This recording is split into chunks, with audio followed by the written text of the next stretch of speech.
You're not bad either. So what is the video about, Harley? Oh, hi, Harley. Hi. How's it going? I didn't know you was recording now. Actually, Yeah, we'll just start. Right. We'll just start. You know, now that nobody watches me or you anymore. No, especially me. To be honest, I don't really. I don't know. I've not really posted anything like worth watching in a sense. You know, I just kind of post updates about my work, but it's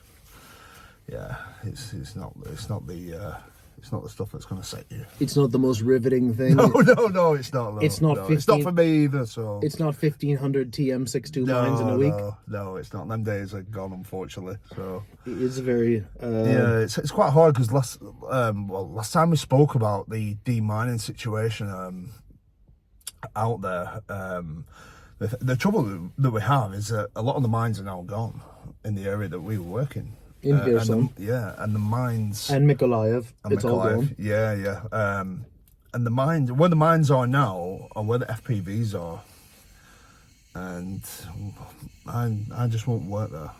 That's the truth. I mean, we don't have any jamming systems. We don't really have anything really to keep us safe. So, you know, walking around in open fields, especially ones that are burning, because we have to burn them first. You can see the smoke for miles. You know, obviously the Russians know we do that as well. When the field burns, does that detonate a certain amount of the gear? Like butterflies and small stuff? No, not really. No, it gets rid of the trip wires. Obviously, it can burn and destroy a lot of the ordnance as well. But it's basically to expose everything, because the undergrowth is overgrowth now. Undergrowth's now turned to overgrowth, and you know we need to burn a lot of that because it exposes the mines. We can put a drone up in the air, do a survey, and get a better look at things. And also, again, it destroys the tripwires. When's the last time you took a mine out? It was like 2 months ago, wasn't it? You actually did some work 2 months ago. Yeah, we did some. Yeah, well, it was actually some rockets that we found in a foxhole that had actually been missed or left. We wasn't sure, but we was told that the area was clear, and it wasn't. And then we went to go to another minefield, but ended up getting stuck in a Ukrainian defensive minefield. It wasn't a Russian minefield. It was ones that the Ukrainians had, you know, planted. So we had to navigate out of that without disturbing and obviously detonating anything, trying to get out safely. There's a lot of areas, like say west of Kherson, along the coast. I'm like, I wouldn't go out there with my dog. No. You know, because, I mean, you could. There's nothing there. You could try. I'm not saying that that's where it was, but I'd probably put some mines there, because like if Russia wanted to land there, we don't have. Ukraine's a big country. Yeah, and you can see all down the south now, even including Odessa region. You know, they're building a lot of defensive positions, and you've got to be really careful what you mess with now, because you don't know what's Russian, what's Ukrainian now. You know, in a lot of cases. So it's not like they advertise it. No, not at all. As we found out, last time we went out, yeah, it was just some like a ripped up carrier bag, like tied to like pieces of wheat, and that was the marker. Yeah, that was the marker you for were the meant road. To know. Yeah, that was the marker for the road, and you just see a lot of them, and yeah, it's like ripped up pieces of carrier bag tied to like the end bits of wheat, and you know, you just walk between, you know, either side of these wheat, and that's your way out, and you've just got to pray that it doesn't go dark in the meantime as well, because once you lose daylight, and you might as well just sit down for the night and carry on the day after. But what we have noticed as well is that a lot of the Russian drones are actually coming in further now. So there is an area called, in a small town called Snierivka, which obviously was occupied, but Snierivka was always kind of a safe zone for us in terms of drones and stuff, you know. But now the drones are starting to land in Snierivka. Ones that are homemade. You know, I think one of them was cardboard. It was made out of cardboard. Yes. And you know, I think the Russians are like 50 kilometers away. You know, and they're still getting drones in that area. So it's pretty dangerous at the minute, and like I've always said, like there isn't enough of Kherson being shown on the media. You know, you probably agree yourself, having been there yourself. It's an extremely dangerous place to be. You know, you can't wear your military outfits. You can't really do anything. You can't drive around in military cars and stuff. You know, even civilian cars. You know yourself, a lot of them are getting targeted now. It's like a bit of a human safari down there. You know. Targeting the civilians with whatever they can, but Kherson's very, very dangerous. And another thing as well is that you don't know who's on your side. Because one thing I will say about Kherson is it's extremely poor. It's probably in my opinion, the poorest region in Ukraine. Very easy and to people subverse. and people are very, very desperate, and you know. And there's no income anymore. No, there isn't. And there's a lot of weapons for sale on the black market, which is something I spoke about a few weeks ago, that you can actually buy TM62s in Kherson from villagers and stuff in certain places for just $30 now. So, and that poses a big threat to us, because we can go down a track, someone could see us going down that track, and they've just got to plant a mine and knowing that we're going to drive over that on the way back. And just there's a lot of things that you have to consider when you're doing this job, and I have considered them, and that's why I'm just they're really poor at the minute. Like so when you go pick a medical point, because I've done that before, you know, being like jammy job, like commander's driver, you got to walk, you got to drive around the village, you got to talk to the villagers, you got to go have tea with the villagers, and then no, I don't think we'll go here. Yeah. And it's like, no, we'll go here. And then there's the other logic. We want that one right beside them, because then they definitely won't dob us in. Yeah. And this is why I don't read stuff on the internet anymore. It's like, oh, what are you Ukrainians doing living among civilians? It's like, the country's invaded. What are we going to do? Set up a tent like MASH? Yeah. Hey, we're here, blow us. It don't work that way. Kind of makes me respect the Taliban a lot more. You know what I mean? Like, this is just what we have to do. What are we going to do? We're not supposed to live in these empty houses? Or let's go make igloos in the winter and on our days off? It's not going to happen. Yeah. But the people, I remember one day, we were driving down a road west of the Innerlets River. Yep. And we were driving down there, and the reason I was driving down there was because I needed to film a video for needed to film content. No, but we absolutely do not go to these places in the daytime where our boats are hidden. You just don't go there. But Mission Ukraine, shout out for them, they provided over 30 boats. So for them, we can go film like a boat point, like non-location specific. And I knew where there was a boat for 36th Brigade, and because I worked there, and we're driving down the road, and then the guy in his little Samara, he's like, there's an FPV bomber, like a Lucky Strike bomber, if you know what, that's a bit dated. And he's like, yeah, don't go any further, about 2 kilometers away, there's a Lucky Strike hovering. And it's like, oh, thanks for the warning. He's on our side. But they weren't. That was before you started hearing about civilians getting blown up by bombs. So I wonder, does Russia turn people by being mean to them and making them worse and more desperate? Or I don't know. I don't know the logic. And frankly, I'm no source of information. And I know other people on the internet who are not a source of information.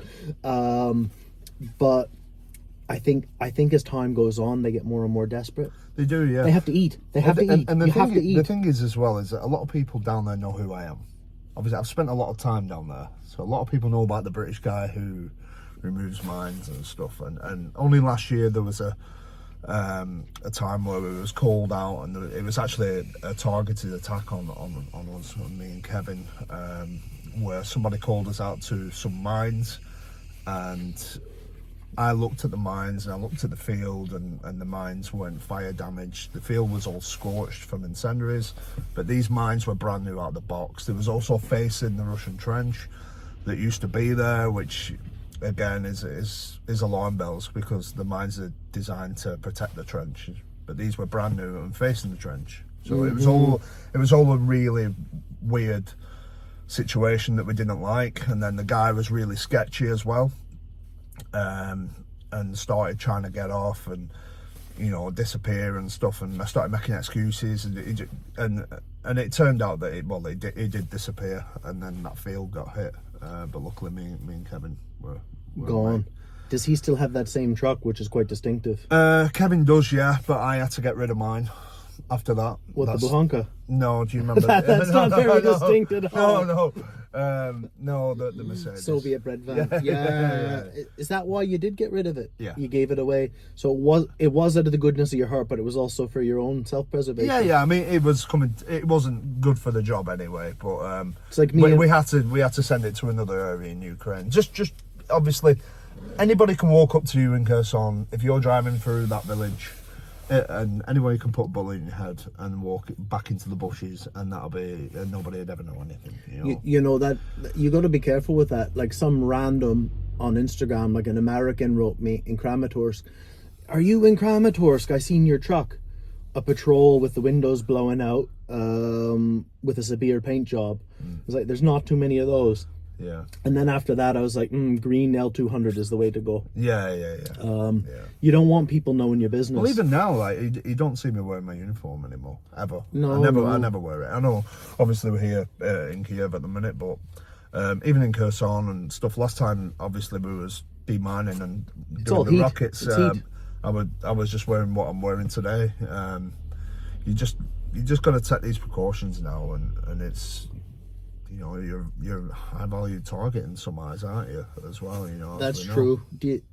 That's very true. Especially being on the Russian wanted list. So what does that mean? Because I googled your name and I found you. Yeah. I couldn't find myself, so I was like, happy days. Yeah. So you've got to Google my full name in Russian, and then it'll come up with a Russian website which has my name and my nationality and. So it does say that I serve with the International Legion of Ukraine, which I don't, never have. Couldn't be further from the truth. But you've been convicted in absentia. Yeah, of genocide, robbery, looting of civilians in Donbass. That's what they said. What would happen? Like, it's not only Russia, there's a handful of countries that you probably should never go on vacation to. Yeah. So I didn't actually know about it until it was actually the UK police which told me about it. And yeah, when they come to your house. Yeah. Can we have a chat, Mr. Harley, with the Home Office? Yeah. Well, there was my heart. That was another thing, wasn't it? But there was a time where I went back into England via the port, and there was actually waiting for me at the port. And told me about it. So yeah, they just said I've got to be careful where I travel, and there was some sort of thing with Interpol red list. But what I do know is that Russia's actually banned from accessing that red list at the minute and putting people on it. I think so. Yeah, it's just crazy, really. It's just... It is quite crazy. I tell you what it's like. It seems to me, it seems like you're on, for the UK terms, for intents and purposes, it's like you're on the football hooligans list. Yeah. Do you know what I mean? It's like okay, we don't like crack on doing what you're doing, but I mean, they just come and have a chat with you and say, I think a lot of it's just if you're going to Barcelona. Yeah, I think it's just like intimidation, maybe just trying to make you rethink what you're doing and your work and stuff, and.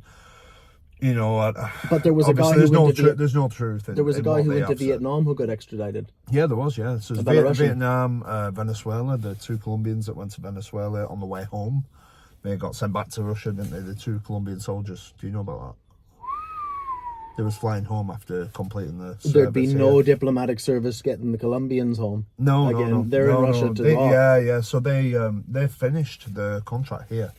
And I think there was in the airport wearing the the Ukraine uniform, and the Venezuelans arrested them. All proud of their service. Yeah, sent them to Russia, where they're currently in jail.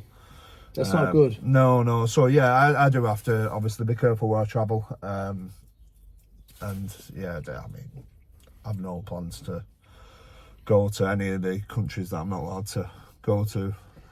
I've seen almost everything in the world that I need to see. Yeah. Like there's some places in Africa I'd like to go back to, and I'm wondering, Yeah. do you know what I mean? But yeah, it's, oh well, make your choices in life.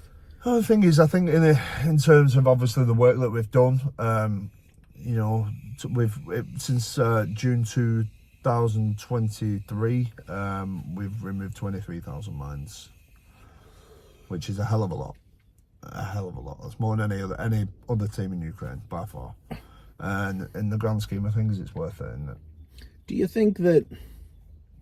ever think sometimes like, oh well, if it comes on top, that's fair enough? Yeah. Like, I mean, I'm not. Yeah, you make your choices, don't you? You make your choices, and you've just got to believe in what you've chosen and the path you've chosen. You know, and obviously that's why we're still here now, even 3 years on, and we're still doing what we do. You know, even now, like we're still working. You know, might not be deep mining, but we still carry on working every single day. Doing other things, working to help your friends, and obviously, you know, I've been doing the trucks and stuff lately. We've got the garage. We're working at the garage 7 days a week now, so you know, getting as much in as we can, and just you're kind staying of in the fight, if you know what I mean. You're kind of working like a friend of mine in Dnipro.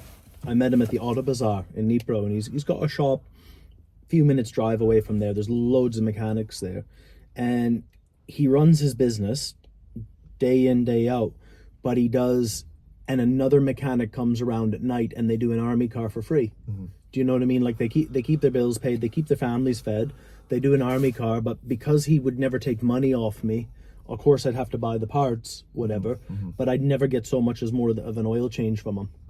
You know, because I just felt bad about it. You know, I'd go to someone else, I'd rather pay them because I can collect the money myself, and they will do a car 6 days a week. It's like, let it not be me.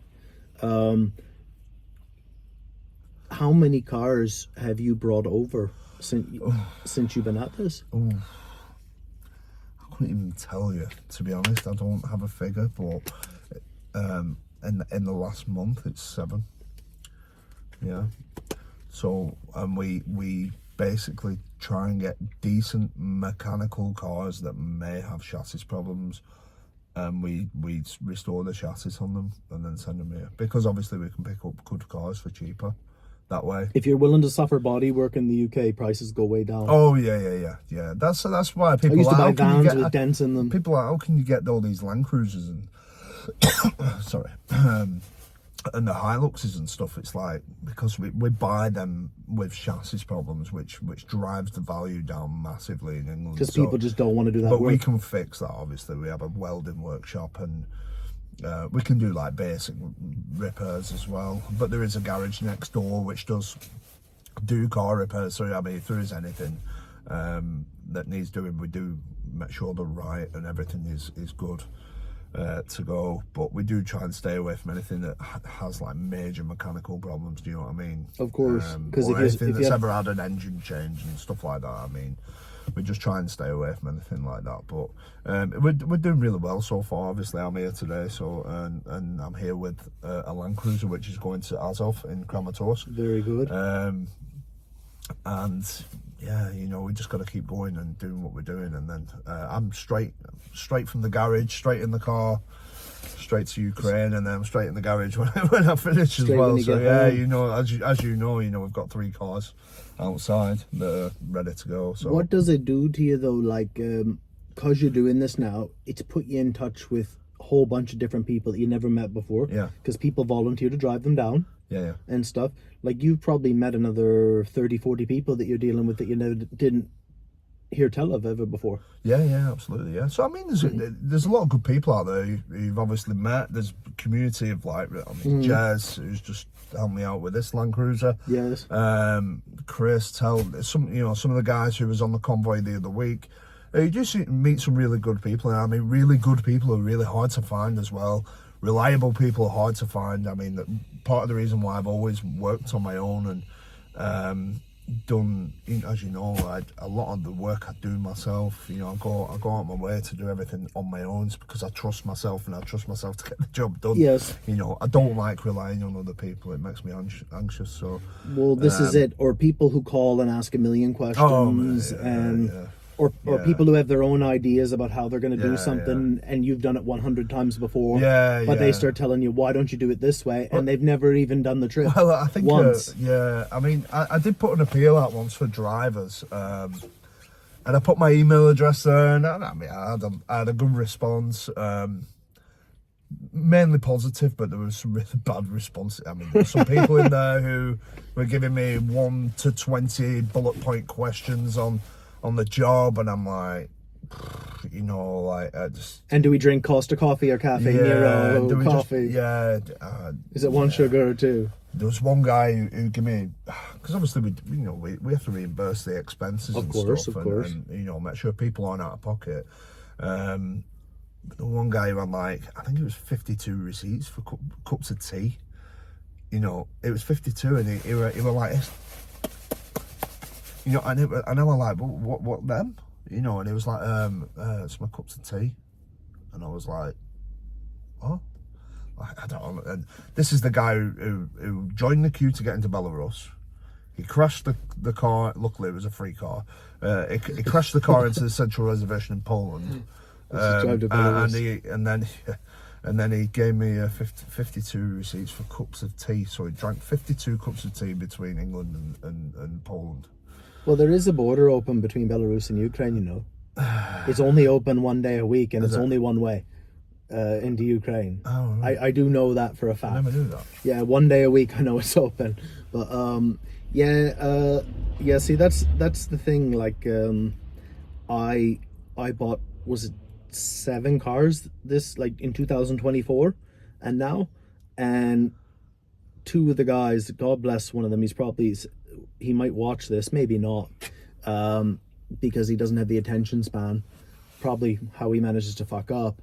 He brings me all these receipts in a pile like this. It's like, whoa. It's like, I gave you 300 quid like to do your trip that I don't even want to know about. I want to know about that 300 quid.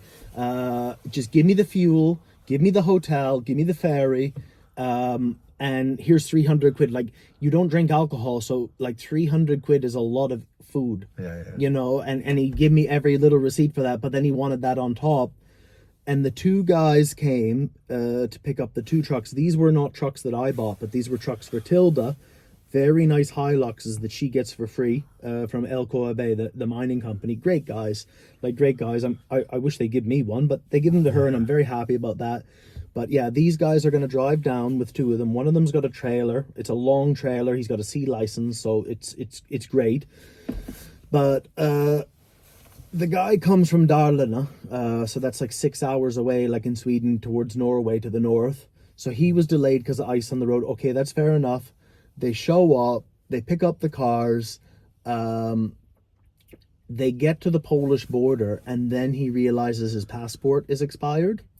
Now, I can't get upset at him because I get pictures of their passports to send to Tilda to get the paperwork from the Ukrainian Foundation. So there's him with the expired passport, there's the guy who vouched for him, there's me who forwarded the pictures on Signal to Tilda. Tilda forwarded them to them, and then they printed one. And so they've got all the paperwork to come, and then the Polish are like, your passport's expired. You know, and then I get a call, like I see 10 missed calls by the time I wake up, 8 in the morning, whatever. So it's 9 in the morning in Poland, and it's all transpired. But my guy saved the day. He did pull it off, but like the most roundabout way. Got the cars across. But the other guy who he vouched for to come on the trip, I was like, where are you? It's like, oh, I was in Krakow. Okay, well, that you have a flight out of Krakow on Monday that's paid for. It's like, well, I'm on a train to Latvia now. I was like, why are you on a train to Latvia? Like, I'm just getting this. Well, I met a girl online. She's some Russian girl from Latvia. And he's like 60, but a hard age 60. So I'm not trying to judge anybody here, but it's like, who are you pulling online in Latvia? You like old, sturdy, like a hard darling of 60. You know what I mean? Like a hard Bolton 60. What are you pulling online in Latvia? He says, well, Brandon, you know, like, can you get a refund for my flight? I was like, no, this is a Ryanair deal. Like, I gave you guys 2 extra days to go see Lviv, and the other one's like, well, I'll drive the car to Kyiv. I'll drive the car to Kyiv.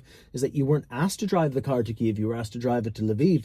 He wants to go to his Latter-day Saints temple. Don't try to pull one over on me and claim you're a man of God. I know why you want to go to Kyiv on my money, well, on your money. But anyway, he says, can I get the money that you would have got for the flight? Like, I said, you know what? I need to hang up the phone right now, and I just need to think about this whole situation, because I'm going to yell. Yeah. And I called him back 10 minutes later. I was like, how's this? I see that there's a ferry directly to Nynäshamn, like south of Stockholm. Your personal car is in Stockholm.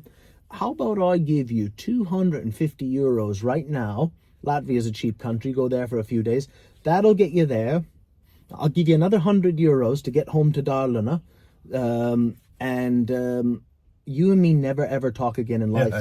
And he's like, oh, that's fine, that's perfectly fine, but I want to use everyone well. I was like, you go do this trip, have all your money for your fuel, get back to Dalarna, and I'll give you the money for a full tank when you're home. So you're a little bit ahead, but you really did us a favor. But I'm not like somebody here who you brought car parts for, who expects you to do something for nothing. I'm not like that. But like, if you're going off to see 60-year-old Latvian horrors, like when you were supposed to go to Ukraine, like, do you not understand that's not a good look? Well, that's why you got to vet a lot of these people out, haven't you? Like, everything ended up okay. Everything ended up okay. That's the result. But it was like, it's not always the same case for me. Like, it only cost 300 euros extra. You know what I mean? And then the other guy lost a day's sleep, which I didn't feel bad about. But yeah, I don't know many people because I don't want to know any people, and there's no sense of superiority or anything. I just want to live in my own world. I don't want people emailing me, Brandon, did you see this online from Vlad Vlexer? It's like, I would know who Vlad Vlexler is to see like his picture online. But I don't want to know anything. I just know what I know, and I know how to do what I do, and I don't want to know anything else. Well, that's why I kind of stay away. Well, I'm on Twitter and X. I know you're not massive on it, but I am 400 followers on Twitter. I am on it, but it's such a toxic atmosphere, and the thing is, it's toxic, really, and this atmosphere is created by people who haven't even been here before. A lot of them are. Orcs, same people who say orcs must die. Yeah, and it's like I don't know. They're a bit far away from reality. I think they're not in touch with the reality of the situation and the job, and what it is we do out here and stuff. They have, I don't know, but it can create the internet's a very toxic place. That yourself, but we need it.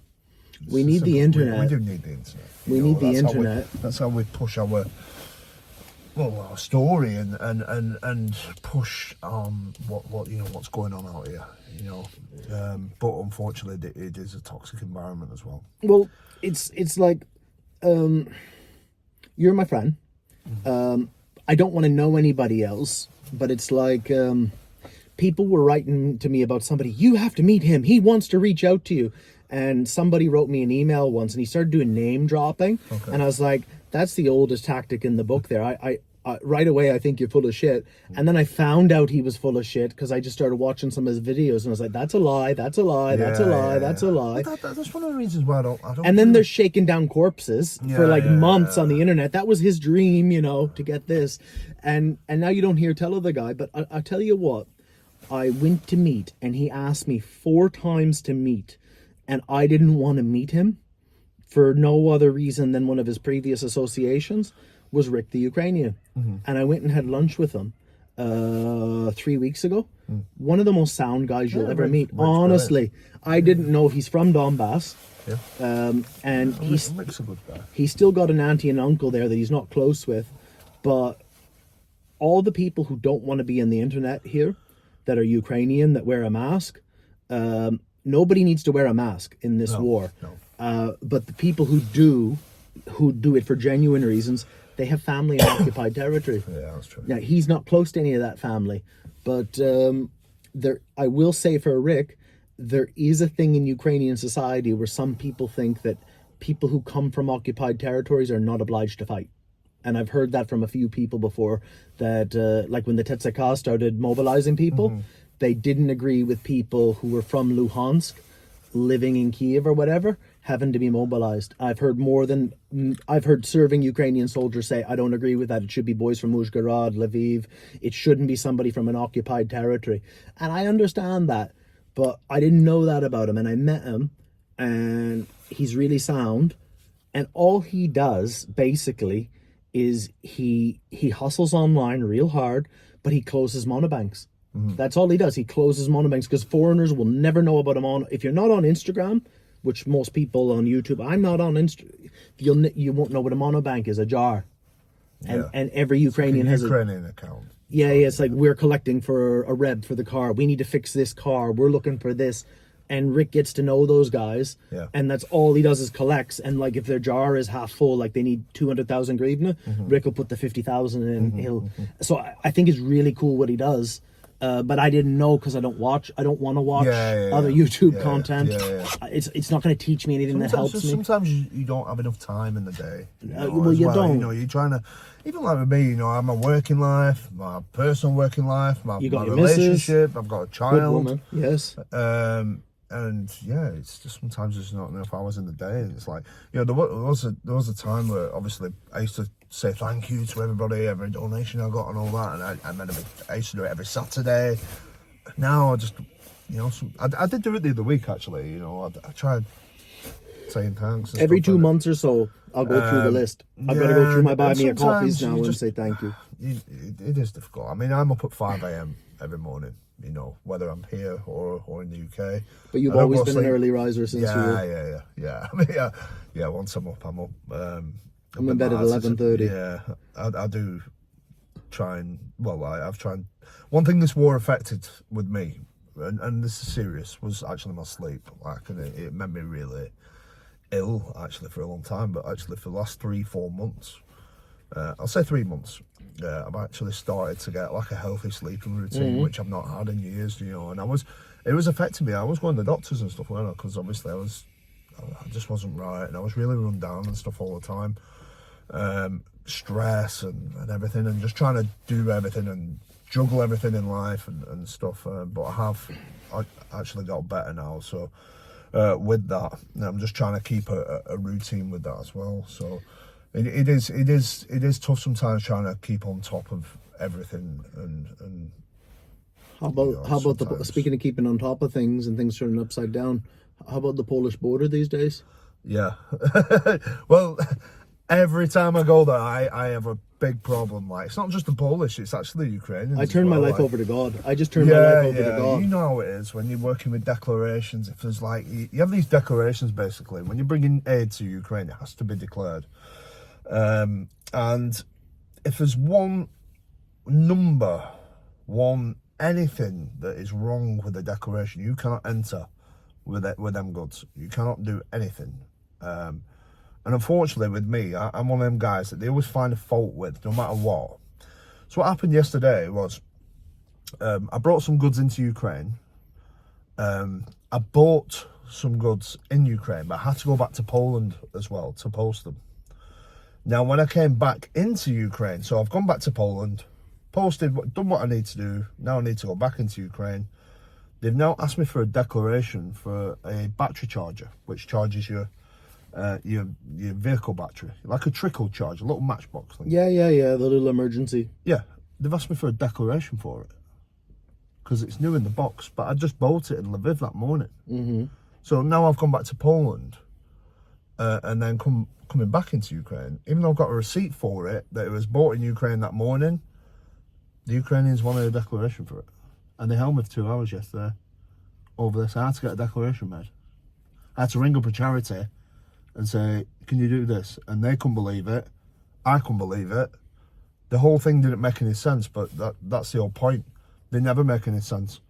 And the thing is that nobody knows what the rules are anymore because they change the rules all the time. It's like every time you go, there's a different rule, you know.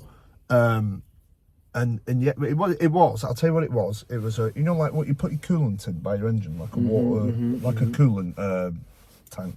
Yes, the one plastic of them, tanks. Yeah, one of them and a battery trickle jar, and they classed them as car parts. But I just bought them that morning in Ukraine. And now I've got a declaration to get them back in Ukraine, even though I've got a receipt. I never had a problem. And then in November, the problems all started. And then I'm doing a border, and I get knocked back, and I end up doing 3 borders in a night. And then I finally make it, and then, I have to sleep, try another one, go to a customs importer. The final time, I had 60 EcoFlows and all these Milwaukee tools and the drone parts stashed up my ass. Not literally, it'd be a lot of parts. And next thing you know, I end up having to get a Polish customs lawyer who has a volunteer friend who comes to pick me up the next day. He didn't have to, he could have just told me to come to whatever his town was in the Polish mountains near Slovakia. Brought me, and there's like all these high up Polish customs officers, like in uniforms that look nicer than at the border. They're like, oh, this guy knows all the right people. He puts all my stuff in his Sprinter, declares it all for himself, drives us to a border that I've never seen before in my life that looks like smallest border near Slovakia. He knows somebody, so we get to go ahead. I drive through empty, wait for him for 2 hours, which is not bad. You know, he gets to jump the queue too.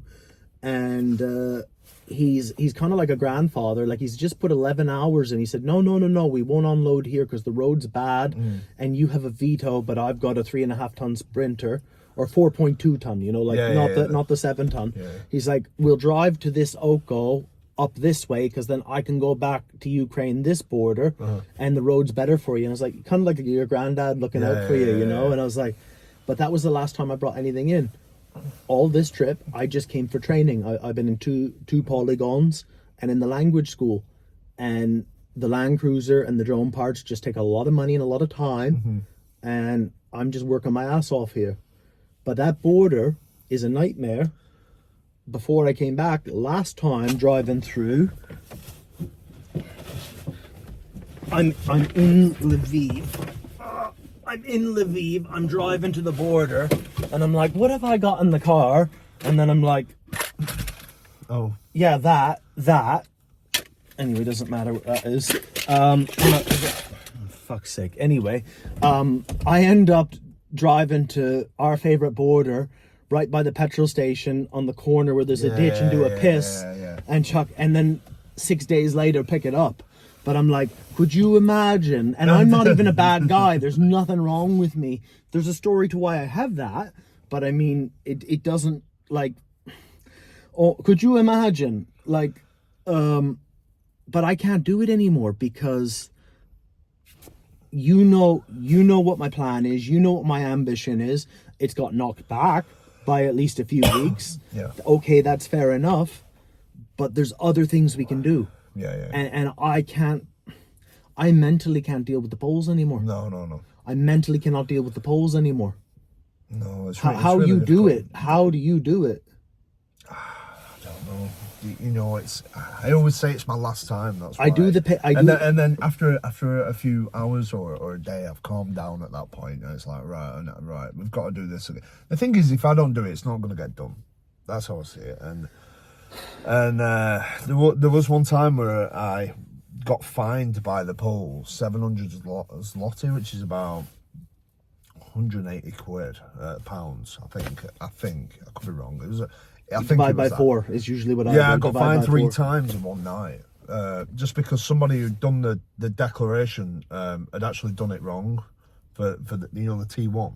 Yeah. The T1, it's like an export customs form. It actually been done wrong, and I got fined for it. But the thing is that each time they wasn't actually telling me what was wrong with the form. So they was making out like it was stuff in the back that was wrong. So each time I was fiddling around with stuff in the back and then going back, they were finding me again without saying it's that's wrong.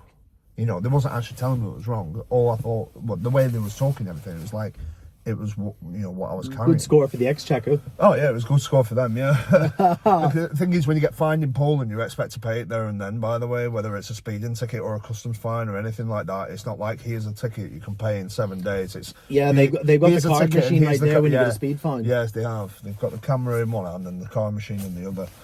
in the other hand. And you can't say to them cheaper for cash. No, they take your vehicle if you don't pay them, and they actually take your vehicle. Like, Because they caught me passing once. they've had me twice in 6 years, so I mean that's not too bad.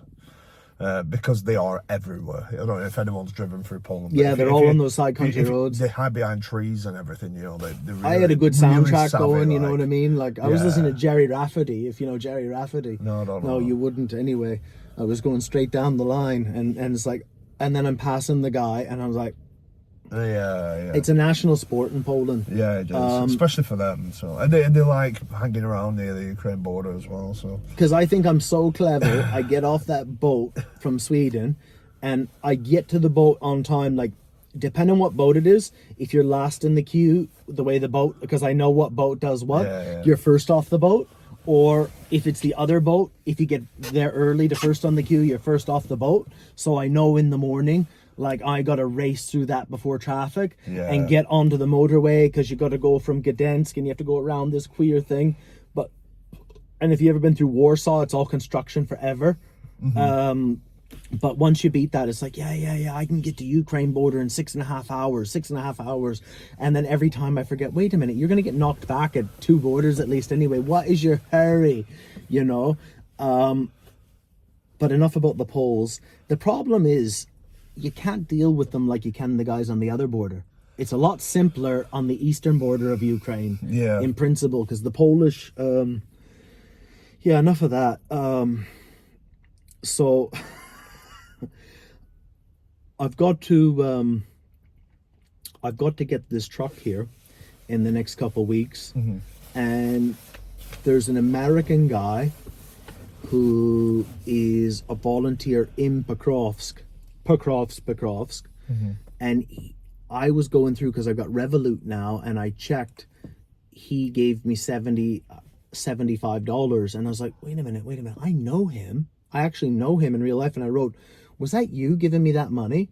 And I was like, yeah, I wanted to do it. Makes me, I was like, are you rich? I was like, no. It's like you work between Покровsk and Petropavlivka. Don't be giving me any money. You know what I mean? And I said, what are you doing? This is, do you want to go to Holland and pick up this Landcruiser for me?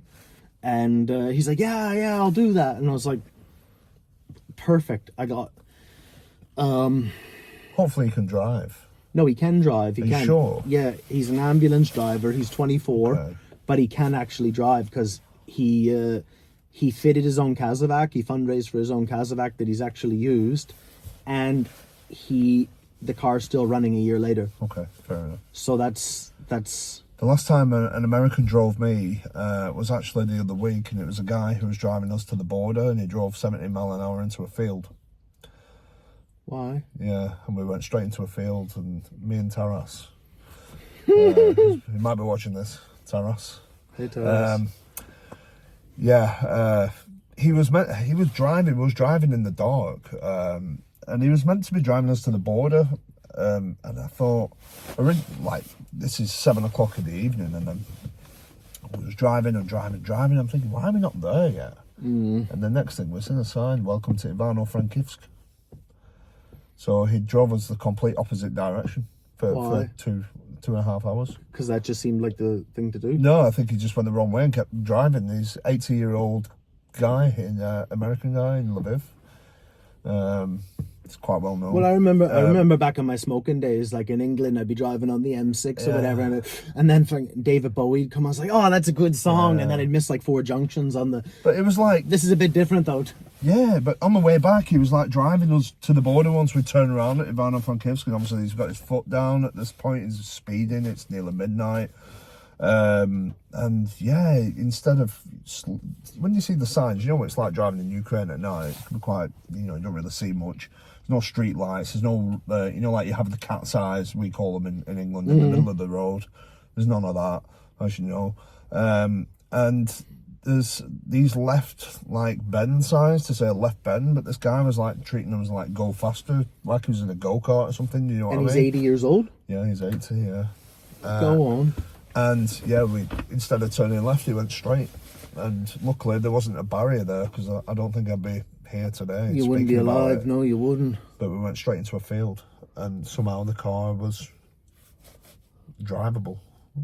Yeah. Man, yeah, but this is why At you 70 miles per hour. This is why you want to do everything yourself.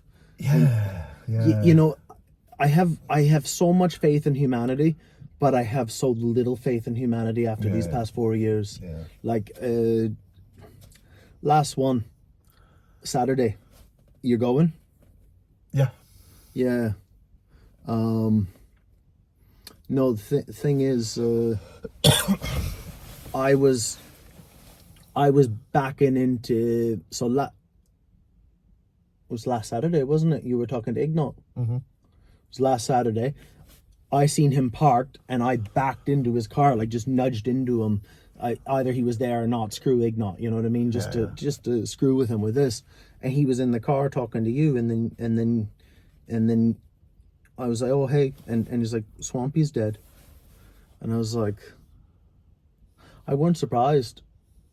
I weren't surprised. I was surprised. I mean, for Like me, he hadn't pulled a mine in over a year and a half or whatever. He went and had a child. He came back and they were teaching. They were doing everything but demining, but teaching how to demine, humanitarian demine, safety demine. How long was he actually working again? I think he's been working with some authorities in Ukraine, clearing, working. The last message I got off him was a week and a half, and he said it was 50-50, 50% clearing, 50% teaching, and he's unfortunately not with us anymore. Which you know, I'll admit, you know, our friendship wasn't always straightforward, but like I have said already, you know, I do owe a hell of a lot of my work to him, and if I'm honest, if it wasn't for him or Marky and who's another guy within EOD, I would never have done it, I don't think, you know. And the work that I have done over the last couple of years would never have happened, and I owe that to them, you know. So he's been a friend, and obviously he's supported me as well in my work. Sometimes trying to be my dad, which didn't always go down well. No. But yeah, he's still supporting me. He'd more tell you what you're doing wrong, not what you're telling you what you're doing right. He loved telling me that. Yeah. But the thing is, with him, he was more of a humanitarian than me. Yes. And that's the truth. You know, for him, every mine should have been destroyed, and you know, the world's a better place without landmines, which I agree. But for me, in this war, you know, I'm not going to say what we did with the mines, but you can only imagine. Yeah. So, that's just the difference that we had, and that was one of the differences that we did have. But I mean, we still spoke, and we spoke regularly. I was at his house the other week. I got him these radios the other week, and obviously, unfortunately, he's no longer with us. No. So I will be going on Saturday. Yeah, I think I am gonna go because I'm here. You know, I'm just going to language school. That's all I do. I go to the gym and I study. But Saturday I do homework. I just won't do homework. But the thing is, last message you had, I'm not gonna say I'm rude, but I became very short with him. We didn't talk much. It was always to the point about this or that. And I was looking through Instagram, like our last messages, and he's like, "Are you in the UK right now?" And I wrote, "I am." You know what I mean? It's like, what do you want? Like, you know what I mean? And that was like 2024, but I'm like that with everybody. Like, unless you're one of like 5 people in my life, it's like, what are you writing for? You know what I mean? My Aunt Jennifer, I wouldn't be like that with. But it's you know, I could have been better. But I remember in Lviv, I met Swampy briefly. When there was, oh my God, there was a lot of characters like Rambo Reef and all of them. Do you know what I mean? And it's like Rambo Reef, and he's even got a book called Rambo Reef. And I was like, Jesus, what the hell's going on here? and there was like these Finnish guys, and like ginger Finnish guy that was like 6'5" and looked like he could eat you, and there was Swampy, and then I seen him at Buena Vista. You know, Buena Vista. And it was the only bar. I'd go there at night after training at St. Michael's just for a change of venue. Yeah. But it was the perfect place. Like John Sweeney was there every night with this fit broad. Like, I don't know, was she his helper or his helper? I don't know, but John Sweeney was brilliant. I didn't even know who he was. And it was like a bar full of foreigners. It reminded me something like out of a movie from Saigon or Shanghai. And they like to have the music low, so everybody could hear their lies. And it was just that kind of foreigner bar. And then there's Swampy, and he's looking all dirty like Swampy does. And my friend Trevor Leahy, he's like, "Oh my God, are you Swampy? That's Swampy!" And it's like, well, I seen the guy before. Who the fuck is Swampy? He's got 8,000 Instagram followers, and I was like, "What's Instagram?" This was me at the time, and like, yeah, kid, and I met him a few more times, and I met him after I come back after a 9-week rotation, and actually seen like, I participated in an assault with First Tank and the remnants of Azov, and then I come back to Kyiv and it's like June, and they're like enjoying ice cream and shit, and I'm like, what the fuck? And I met Swampy somewhere at this bar, and they were doing Hostomo, but he'd be here every night getting like just plowing back the pint. Like, he'd smoke 2 packs a day and drink 8 pints a night and go to work the next day. That was just the type of man he was. And he gave me a lot of pointers. By then I had like 2,000 followers on Instagram and managed to get 2 cars, like very good. But he was giving me pointers about Instagram, like how to do hashtags. He'd tell me like, do all your text in notes, and then because you can edit it and it's easier and you can do your spacing. And Swampy used to have a really good Instagram, but then I surpassed him. Like, not a competition, but anybody like him, or say Rugi, for example, or obviously Cossack Gundy, anybody who was here before full-scale invasion. Well, Gundy got bunged up and so did Sean Pinner, but they all had massive street cred in the world they were here before, they'll be here after, and Swampy was one of them. So people didn't know where to go in Ukraine, so they came to Swampy. And he would briefly tell them, go here, go there, leave me alone, go here, go there. But he gave me a lot of pointers, and if it wasn't for those, I wouldn't have got... Well, getting blown up in a minefield helped on video. That helped more than anything. But the pointers Swampy gave me allowed me to grow, to get what I needed to get out of this. One thing that I will say, and he took the time to show me. He's had a massive influence on Ukraine in the volunteer world. I mean, he's put a lot of people together. Yeah, he's put a lot of people together, and you know what? He was never ignorant. I suppose, you know. I mean, I spoke to him quite regularly. So just burnt out and tired. But yeah, he was not. He was never ignorant, and like I said, he set up Prevail, and Prevail been doing good work, and trying to do the right thing, and I'm just hoping that they carry that on, that legacy. I hope so. I don't know because we have seen it with people when they when some of these charities, I won't name them just out of respect, but there was one where the Spanish girl got killed. No need for that. Yeah, and you just didn't really hear from them after that, and I think kind of people just went their own way, and obviously when another fellow who was very well known died, his kind of charity just went.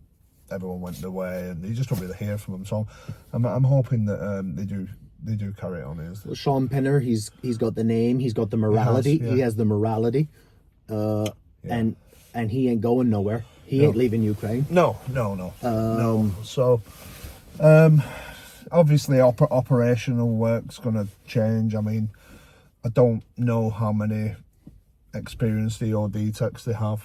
No. And I know it's not many. They had a handful. Well, the problem is with all the NATO guys who recently got out, they don't have any experience. Well, they've lost two of the senior ones now. Yeah. Two of the instructor. Well, did you know Nicholas as well? I didn't know him, no, but he's experienced at EOD, so. Yes. So yeah, I'm sure they'll come back and carry on. I hope so. I can't see him not doing, to be honest. So it's a big can to carry, but somebody will do it, and I think that'll be shown. He really impressed me once. Like, do you know Do you know like Match of the Day? You know when you watch Match of the Day Sunday, it's a British show about football. Basically, the best scores of the day. I remember once, and I guess it's no secret nowadays, you know. And to be fair, half the Goor Legion, which is blah blah blah blah blah. Guess who's in town? And the Saturday and Sunday boys were here, and they all looked like University of Birmingham students. Like they did not look like what you think they look like in real life, you know. They weren't dressed in Carhartt looking like dickheads. They all showed up, and I was there. Don't ask me why, doesn't matter. But everybody got to put in input for their field. So I was in the medical, and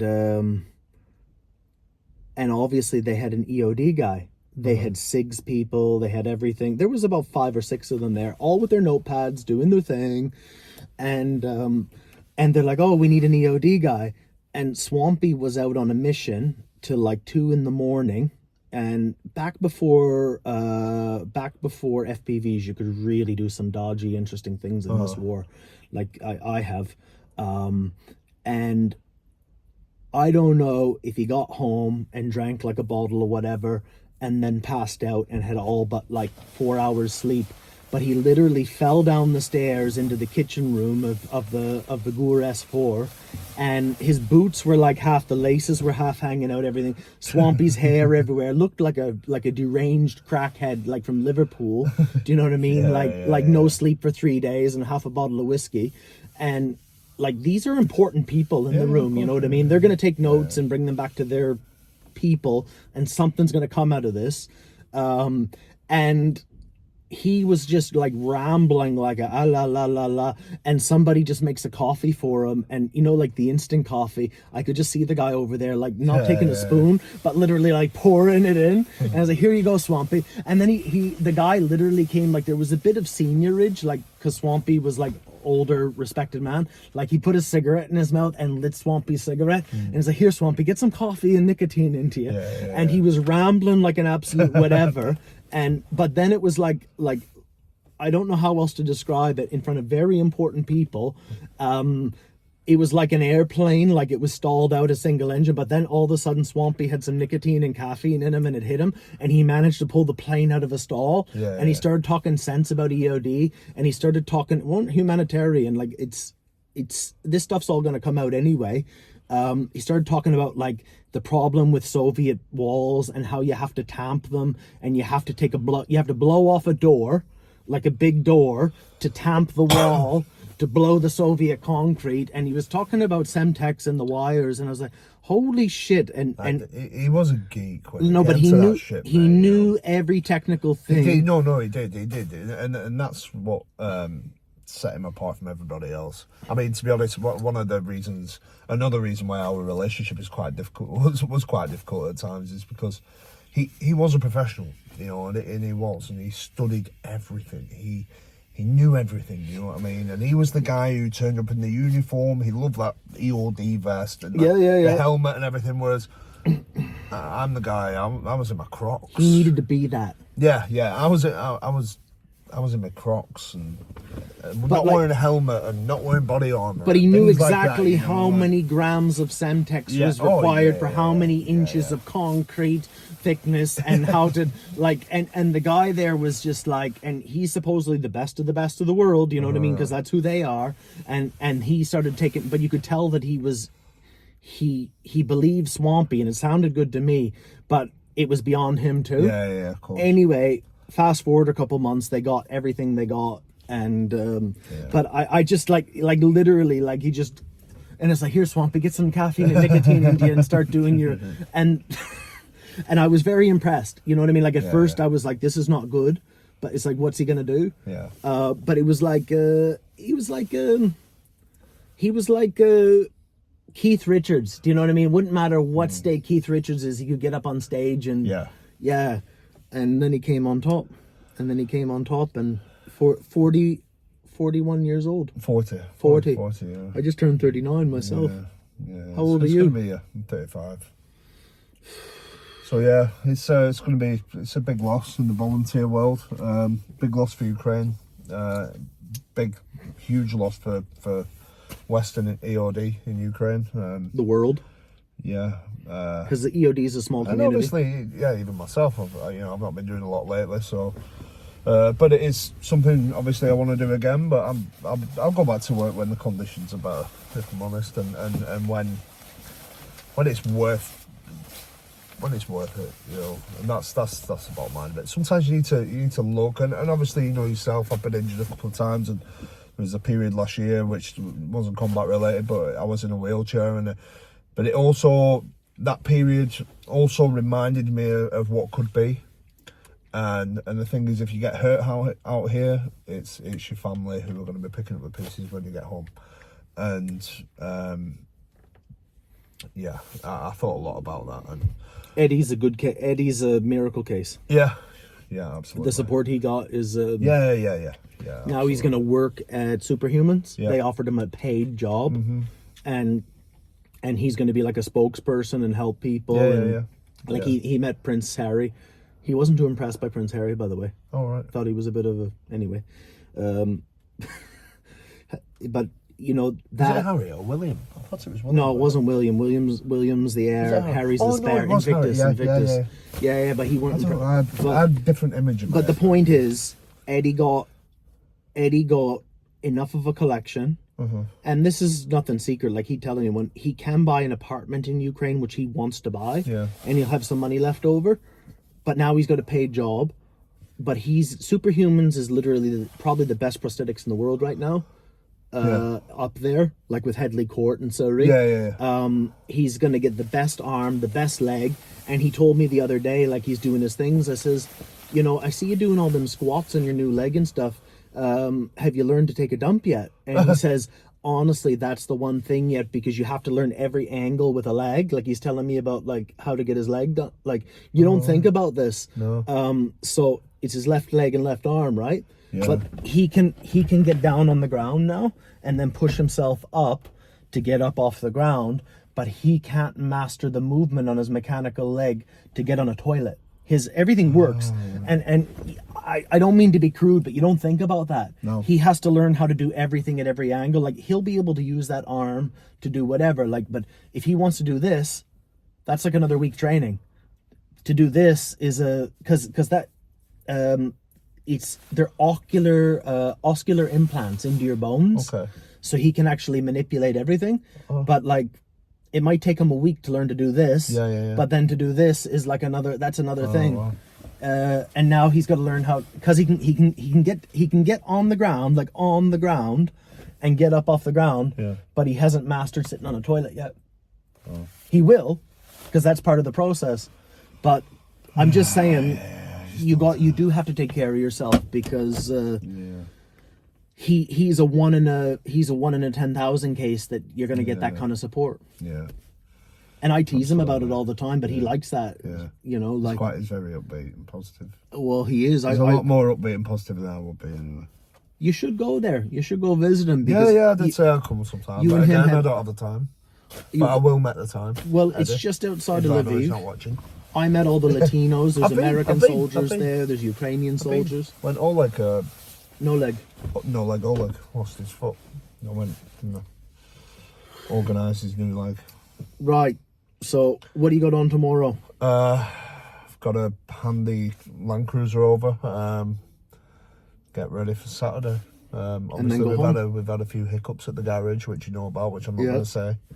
But it's been catastrophic, and unfortunately, it's all happened whilst I've been away, and it's going to have to be put right. And that's my agenda. Right. Yeah. Well, I guess I'll see you Saturday. Yeah.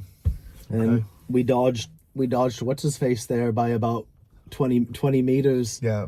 on the 20 meters in 30 We did, seconds mate. on the way here. Nice. Anyway, Yeah. Right. inshallah. Thank you. See ya. Good to see you. Thanks for helping me pay for the next eco flows just by shooting the shit. Yeah. We bought Harley. Our community supported Harley for dinner tonight, and myself.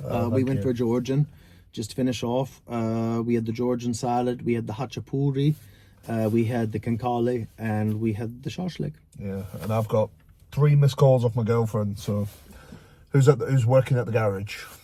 Good woman. So I better go. A good woman is hard to find. Yeah, But a hard man is good to find. She's very good. All right. He's good. Thank you. Thanks, bro. Thank you. Thanks for dinner. Cheers.